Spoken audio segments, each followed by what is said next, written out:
اسلام نے غیر مسلموں کے بڑے حقوق بیان کیے ہیں، خاص طور پہ ریاست میں رہنے والے۔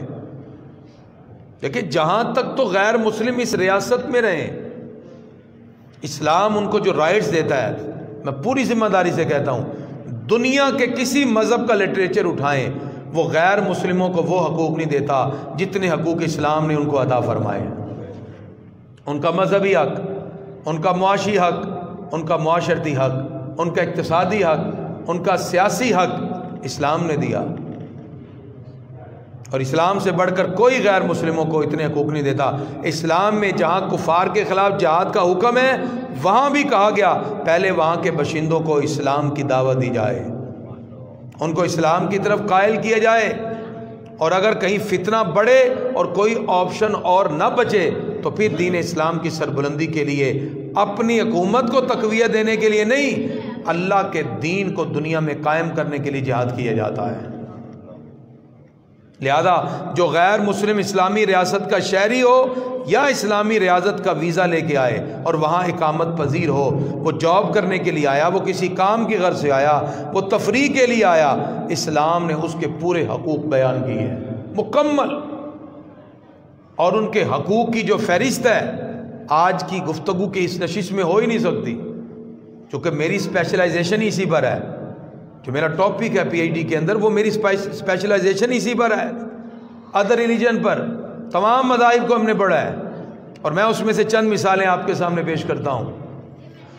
جو قتل ناحق ہے، اس کے بارے میں آقا علیہ الصلوۃ والسلام فرماتے ہیں، من قتل معاہدہ، جس نے اسلامی ریاست میں قانونی طریقے سے اقامت پذیر غیر مسلم کو قتل کیا بغیر کسی وجہ کے، بغیر کسی شرعی وجہ کے، فرمایا لم یرح رائحۃ الجنہ، وہ جنت کی خوشبو بھی نہیں پا سکتا، ان ریحھا توجد من مسیرۃ 40 عاما، سرکار فرماتے ہیں جنت کی خوشبو تو 40 سال کی مسافت سے آئی جاتی ہے، 40 سال جتنا چل چل کے بندہ پہنچے، اس 40 سال کی مسافت سے جنت کی خوشبو آنا شروع ہو جاتی ہے۔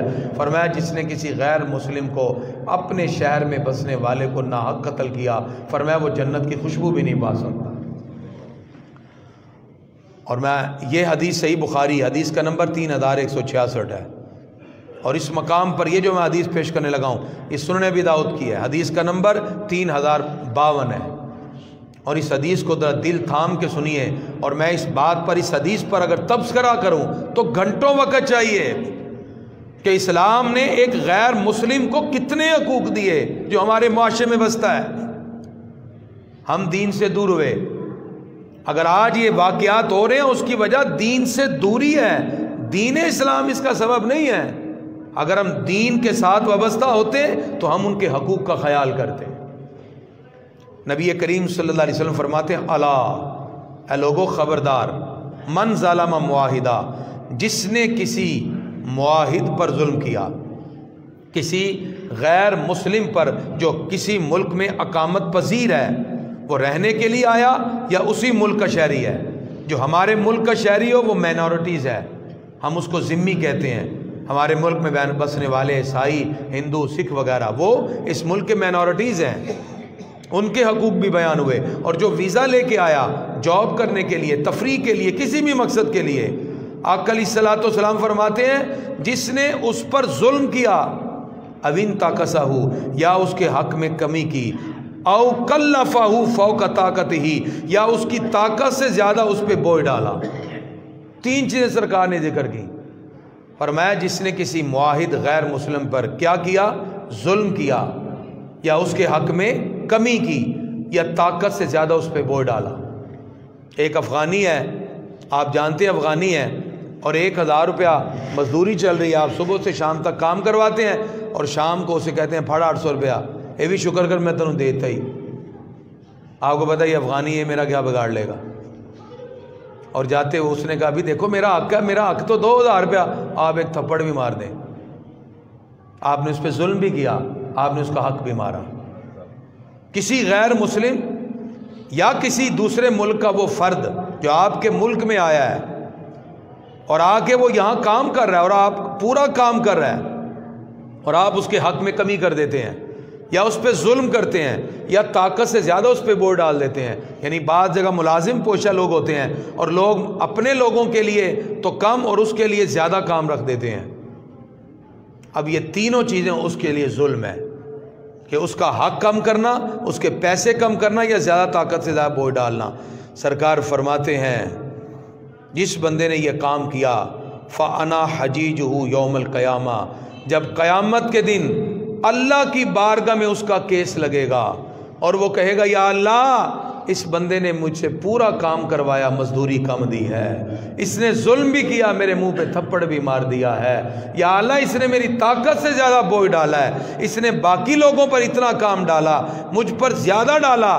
سرکار فرماتے ہیں جب کوئی معاہد یہ کیس لے کے قیامت کے دن رب کی بارگاہ میں آئے گا، سرکار فرماتے ہیں میں خود اس کا فریق بن کے اس کا کیس لڑوں گا. اللہ کی بارگاہ میں اس کا فریق بن کے آؤں گا.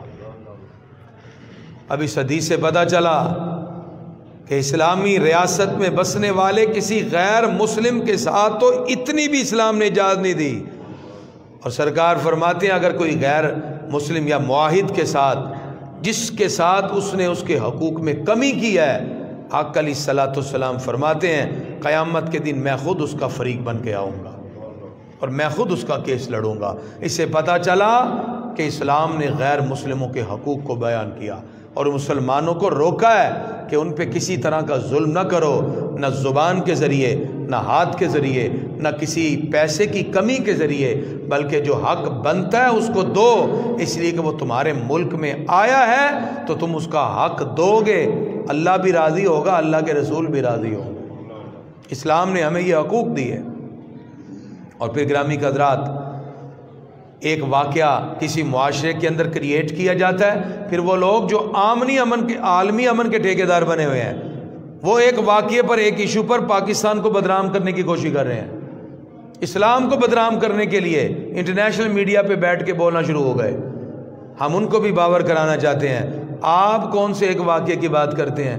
سیالکوٹ میں ایک بندے کی لاش جلی ہے اور افغانستان میں امریکہ نے 35,000 بچوں کے جسم کے چیتھڑے اڑائے ہیں.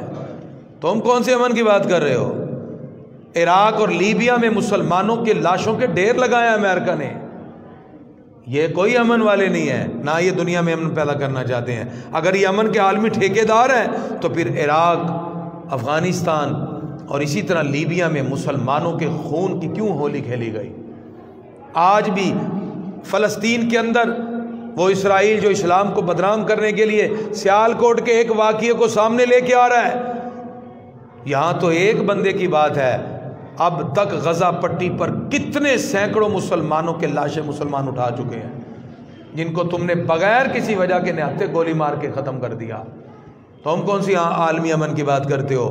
اور آج بھی بھارت کے اندر جو مسلمانوں کے ساتھ سلوک ہو رہا ہے، چلتی بیٹیوں کے آنچل اور گھروں میں گھس کے بوڑھے شخص کو ڈنڈے مار کے قتل کر دیا جاتا ہے، شہید کر دیا جاتا ہے.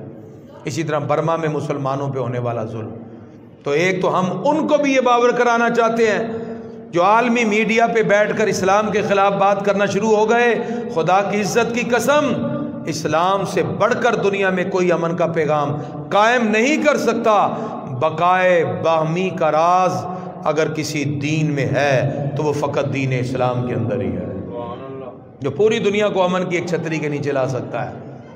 لہذا یہ لوگ جو دنیا میں باقی ممالک میں ہونے والے مسلمانوں کے ظلم و ستم پر خاموش رہے، آج پاکستان کے ایک واقعے پہ اٹھ کر بات کرنا شروع ہوئے اور پاکستان و اسلام کو بدنام کیا. میں یہاں یہ بات کہنا چاہتا ہوں کہ یہاں قصور ہمارے حکمرانوں کا ہے. ہم نے عوام کی کتنی تربیت کی، ہم نے اپنے اداروں کو کتنا فعال کیا، ہم نے اپنی عوام کو کتنا انصاف دیا کہ لوگوں کو انصاف کے ملنے کی یقین اور امید تھی اور لوگوں نے اپنے فیصلے خود نہ کیے، وہ عدالتوں کا دروازہ کھٹکھٹا کر انصاف کے متلاشی ہوئے. میں یہاں سینکڑوں مثالیں دے سکتا ہوں. نور مقدم کا کیس ہو یا جو موٹر وے پر خواتین کے ساتھ معاملہ ہوا، مجھے بتائیے کہاں گیا وہ واقعہ؟ چند دنوں کے لیے لبرل اٹھتے ہیں اور اس کے بعد اسلام کے خلاف باتیں کر کے غائب ہو جاتے ہیں. خدا کی عزت کی قسم، اسلام کی جب بہاریں آئیں گی تو پھر 1-2 دن کے لیے بات نہیں ہوگی، پھر جب بھی بات ہوگی تو رسول اللہ کے دین کی بات ہی ہوگی. پھر یہ نہیں ہے کہ کسی واقعے کے ساتھ یہ باتیں آئیں گی، پھر جب بھی بات ہوگی تو رسول اللہ صلی اللہ علیہ وسلم کے دین کی بات ہوگی۔ یہ دین سے دوری کی وجہ سے معاملے ہوئے، ہم نے عوام کی تربیت ہی نہیں کی۔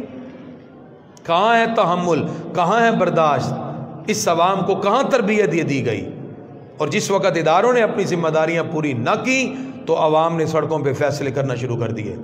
وگرنہ دور فاروقی میں دیکھیے اسلام کا خوبصورت عمل، جس وقت روم کے بادشاہ ہرقل نے مسلمانوں کے خلاف یرموک کے اندر فیصلہ کن جنگ کا اعلان کیا تو امیر المومنین فاروق اعظم نے کہا سارے مسلمان اپنے ہاتھ چھوڑ کے پہنچے یرموک میں، اور اس وقت سیدنا ابو عبیدہ بن جراح جو علاقائی کمانڈر تھے، آپ نے تاریخ میں خوبصورت کردار ادا کیا۔ آپ نے وہاں کے جتنے عیسائی تھے جن پہ حکومت آپ نے قائم کر لی تھی، شاہ روم نے جب بڑی فوج جمع کی تو آپ نے تمام عیسائی شہریوں کو ان کے ٹیکس واپس کرتے ہوئے کہا امیر المومنین کا آرڈر آ گیا ہے، ہم یہ شہر چھوڑ کے جا رہے ہیں، تمہارے جو ہم مذہب ہیں اب ہم ان کے ساتھ مد مقابل کھڑے ہوں گے، ہو سکتا ہے وہی تم پر حکومت کریں۔ تو انہوں نے کہا کہ جو ٹیکس تم نے واپس کیے مسلمانوں، اگر ہمارے ہم مذہب رومی بھی ہوں گے تو وہ کبھی بھی ہمارے ٹیکس واپس نہ کرتے۔ یہی وہ لوگ ہیں جو دنیا کے اندر فخر سے پہچانے جاتے ہیں۔ اور جس وقت یرموک میں فتح مسلمانوں کو نصیب ہوئی اور مسلمان پلٹ کے ملک شام میں جب آئے تو شہریوں نے دروازے کھولے، وہ سارے کرسچن اور عیسائی تھے اور اسلام کا پرچم اٹھا کے مسلمان شہروں میں داخل ہو رہے ہیں۔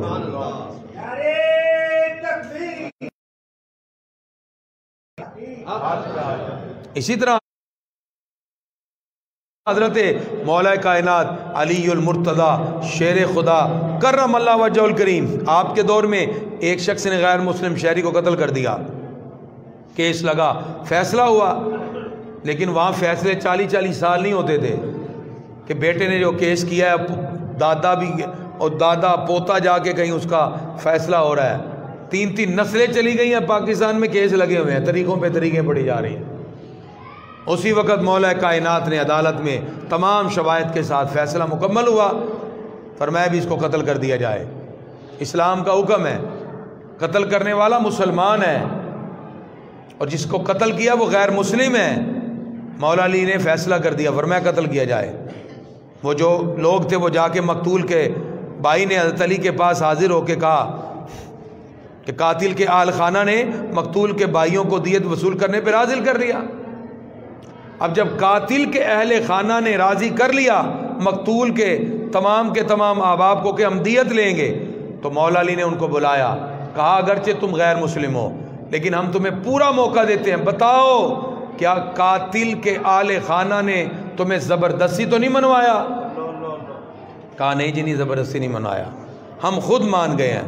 فرمایا یہ بات سن لو، ہم مسلمان ہیں، ہمارا جس غیر مسلم کے ساتھ معاہدہ ہوتا ہے اس شہری اور ہمارے شہری کا خون اسلام کے اندر برابر ہوتا ہے۔ یہ حضرت مولا کائنات کا تاریخی جملہ ہے جو سنن کبریٰ کے اندر موجود ہے، امام بہقی نے اس کو نقل کیا ہے، حدیث کا نمبر 15934۔ فرمایا غیر مسلم اور مسلمان دونوں کا خون برابر ہے، یہ اسلام نے تصور دیا ہے۔ اس لیے گرامی قدرات، جو لبرل اس واقعے کو اسلام کے ساتھ جوڑنا چاہتے ہیں، اس کا اسلام سے کوئی تعلق ہی نہیں ہے۔ اور گرامی قدرات یاد رکھیے، آج جس طرح غیر مسلموں کے پیسوں پہ پلنے والے لبرل اسلام کے خلاف آوازیں بلند کر کے دین اسلام کو بدنام کرنے کی کوشش کر رہے ہیں، اللہ تعالیٰ ارشاد فرماتا ہے وَلِلَّهِ الْعِزَّةُ، ساری عزتیں اللہ کے لیے ہیں، وَلِرَسُولِهِ، اور ساری عزتیں اللہ کے رسول کے لیے، وَلِلْمُؤْمِنِينَ، اور ساری عزتیں ایمان والوں کے لیے۔ اللہ تعالیٰ ہمیشہ اسلام کو سربلند رکھے گا۔ وَلَٰكِنَّ الْمُنَافِقِينَ لَا يَعْلَمُونَ، اللہ فرماتا ہے منافقوں کو اس کا علم ہی نہیں ہے، کہ جتنا مرضی ٹل لگا لیں اللہ سربلندی دین اسلام کو ادا فرمائے گا۔ اس لیے گرامی قدرات، نبی کریم صلی اللہ تعالی علیہ وسلم نے اسلام کے جو خوبصورت خد و خال بیان کیے، اس میں غیر مسلموں کے شہریوں کے حقوق کو بیان کیا، ان کا مذہبی حق، ان کا معاشی حق، ان کا معاشرتی حق، ان کا اقتصادی حق، ان کا سیاسی حق۔ ہمارے ہاں الیکشن ہوتے ہیں، مائنورٹیز کی سیٹیں ہوتی ہیں، ہمارے ہاں ویکینسیز آتی ہیں، مائنورٹیز کا کوٹا ہوتا ہے۔ اسلام نے مائنورٹیز کو، غیر مسلم کو حق دیے ہیں۔ اب آخر میں ہم آپ کو بتاتے ہیں آخر اس کے اسباب کیا ہیں اور اس کے محرکات اور اس کا حل کیا ہے۔ ہم کب تک اس کا ذکر کریں گے؟ آپ نے بہت سی باتیں سنی، لوگوں کے اس پہ تجزیے بھی سنے، لیکن ہم مسلمان ہیں اور اسلام ہر چیز کا حل پیش کرتا ہے۔ اس کا سب سے پہلا حل یہی ہے، سارے دکھوں کی دوا ہے نظام مصطفیٰ، سارے دکھوں کی دوا ہے نظام مصطفیٰ صلی اللہ علیہ وسلم۔ یہ ہمارے آقا کا نظام آ گیا، کسی کی جرت نہیں ہے کوئی ایسے ہاتھ اٹھا سکے۔ وہاں تو دجلہ کے کنارے کتا بھی پیاس سے مرے، فاروق اعظم کہتے میں اس کا جواب دے ہوں، مسلمان تو بڑی دور کی بات ہے۔ لہذا جس معاشرے میں سانحہ موٹر وے، نور مقدم جیسے کیسز لمبے پڑے ہوئے ہیں، 2-4 دن میڈیا کی کمائی کے ذریعے بنتے ہیں، اس کے بعد ختم، اسلام کہتا ہے نہیں، وہاں مجرم کو کیفر کردار تک پہنچایا جاتا ہے، وہاں صرف بیٹھ کے میڈیا پہ بات نہیں کی جاتی، اسلام کہتا ہے پریکٹیکلی پرفارم کرو۔ مولا علی نے فیصلہ کر کے کہا، فرمایا موت، اس کو قتل کیا، قتل کا بدلہ قتل ہے، قصاص ہوگا۔ اسلام کے اصولوں میں سب سے بڑی جو رکاوٹ اس وقت بنے ہیں یہی لوگ ہیں، لبرل، اور اسلام کے خلاف ایک سسٹم اور کسی نہ کسی اعتبار سے ایسے قوانین بنا دیتے ہیں جو رسول اللہ صلی اللہ تعالی وسلم کے دین میں سب سے بڑی رکاوٹ کھڑی کر دیتے ہیں۔ لہذا اس واقعے کی غیر جانبدار تحقیق کرائی جائے، اور ہم مطالبہ کرتے ہیں ان کے مجرموں کو ایسی سزا دی جائے کہ پوری دنیا میں عبرت کا نشان بنے، اور لوگوں کو ہم بتائیں اسلام قطعاً اس کی اجازت نہیں دیتا کہ کسی غیر مسلم کے ساتھ اس طرح کا سلوک کیا جائے۔ ایک بات، اس کی آڑ میں لبرل نے ایک اور آواز بلند کی، اور وہ کہتے ہیں جی قانون تحفظ ناموس رسالت کو بدل دیا جائے۔ ہم کہتے ہیں اگر تم نے محبوب خدا کی عزت کے قانون کو بدلنے کی بات کی، ہم تمہاری صورتوں کو بدل کے رکھ دیں گے۔ یہ نہیں ہو سکتا ہے۔ لبرل کیا چاہتے ہیں کہ قانون ہی بدل دو۔ تو کیا کسی بندے کا جب قتل ہوتا ہے عام تو آپ ملک کا قانون بدلتے ہیں؟ 295 کو آپ بدلنے کی بات کرتے ہیں۔ اس کا مطلب ہے کہ اس کے پیچھے بھی ایک سازش ہے۔ ایک لبرل یہ آواز بھی اٹھا رہا ہے، اور جو تنظیمیں بیرونی فنڈز پہ کام کر رہی ہیں ان کا کام ہی ہے NGOs کا کہ اسلام کے خلاف کوئی بات کی جائے، اور ایسی بات اصل میں قانون تحفظ ناموس رسالت ان کا ٹارگٹ